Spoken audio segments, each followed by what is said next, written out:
Well, I just recently saw the movie Bird Box, which began streaming on Netflix around Christmas time, and it's a movie that's had quite a big cultural resonance.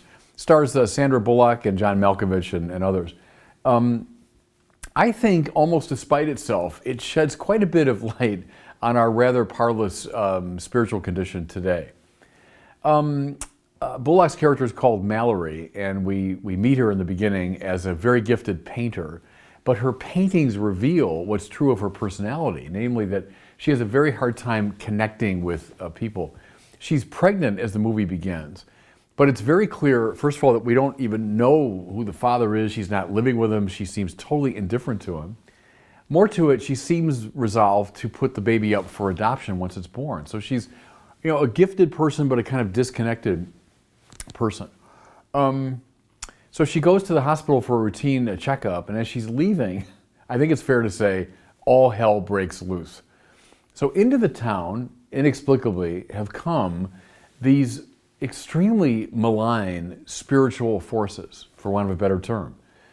And when people see them or are made to see them, they immediately and ferociously are compelled to commit suicide. So as Mallory leaves the hospital, she sees this havoc in her city as people are walking in front of moving buses. They're walking into flames. They're stabbing and shooting themselves to death everywhere. Frantically, she makes her way into a house where there are few survivors. It appears that the specters can't operate indoors. And then this little group huddles together. The film then unfolds as the story of their kind of desperate attempts to survive, because they have to go out to get supplies and food, etc. I won't give you all the details, but in the course of the movie, everyone in that house is eventually exposed to these specters and they commit suicide. Everyone except for Mallory, the baby to whom she gives birth, so her child, and then there's another child born to a woman who was pregnant when she entered the house. That mother had died. So it's now Mallory and the two children. Well, they've heard through a kind of crackling, indistinct radio that there's this haven where people have found refuge, and it's down a river from where they are. And if she could just make her way down river, she could find this haven. So there's the kind of the second part of the movie is all about this desperate journey. And the three of them blindfolded, because they can't look around, they make their way down the river. And they eventually, after enduring all sorts of trials, they do find this place of refuge, which turns out to be, understandably, a school for the blind, so people that can't see these specters. And in this place, it's very kind of bucolic and beautiful, and there's a lot of human warmth, and nature is very much on display. And there, Mallory is finally able to sort of relax psychologically and spiritually and to find connection to the kids. Okay, so it's a story in many ways of, as the director said, it's a story of motherhood, how this woman discovers connection to her kids. It's a story, I might say, of how we find a certain comfort in the face of great danger, in each other and in the beauties of nature. Okay, fair enough. But here's what I found really interesting as I watched the movie, is not so much what's in it, but what's not in it. Namely, any reference to God. Now, I've commented before about this in all disaster movies today, or most of them, let's say. When people are threatened by, comets or by dinosaurs or by, aliens or whatever it is, hardly anyone in movies today ever prays, ever invokes God in the face of these terrible challenges. But I would say with this movie, with Bird Box, it was especially egregious. Now, why? Why? Because they're not dealing with aliens or dinosaurs or a comet from outer space. They're dealing with precisely malign spiritual forces. I think, for want of a better term, demons. Demons have invaded their territory, but nobody talks about God. Nobody makes reference to God or asks God for help. There's a scene toward the beginning I found very telling, and it's sort of tragicomic. One of the young men in the house, as they're casting about trying to understand what's going on, he utters this sort of farrago of wild theories born of mythology and ancient religion and various things to explain what's happening.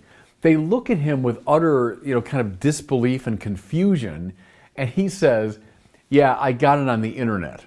And now what struck me was, it's really telling about our own time, because here's a major spiritual crisis has emerged. If you want, a spiritual warfare is going on. Does anyone have the ability to reach into the classical religious view in order to understand what's going on and to know what to do? No, all they've got is this weird amalgam of ideas and disconnected myths drawn from the internet. No wonder these people are lost. No wonder these people are in danger. Okay, I mentioned how it began streaming around Christmas time. And I couldn't help but make this connection to another very famous, maybe the most famous Christmas movie, namely It's a Wonderful Life. Now I know this is nerd alert right away, but as I watched that movie for probably the 48th time in my life this Christmas, what especially struck me was the famous scene when George Bailey is on the bridge, remember, and he's faced his worst fears, the sum total of them, is they've lost the money, and it means that his business is going to go under. It means he's going to lose his reputation. It means he might go to jail. He's going to lose his family, everything he loves. He's seen his worst fears. And on that bridge, he prays to God. Now, it takes him a while to figure out that his prayer has been answered, but indeed it was, because God sends the angel, Clarence, who eventually leads him on this journey, etc. Now, my point is simply this.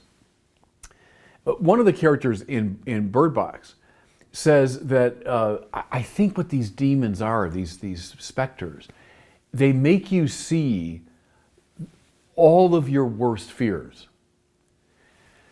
Well, if you're looking at all of your worst fears and you have no sense of God, no connection to God, I think the natural response is what you see, is people say, I'm just going to end my life. But see, George Bailey did see his worst fears, but he had the metaphysical and religious framework to understand what to do.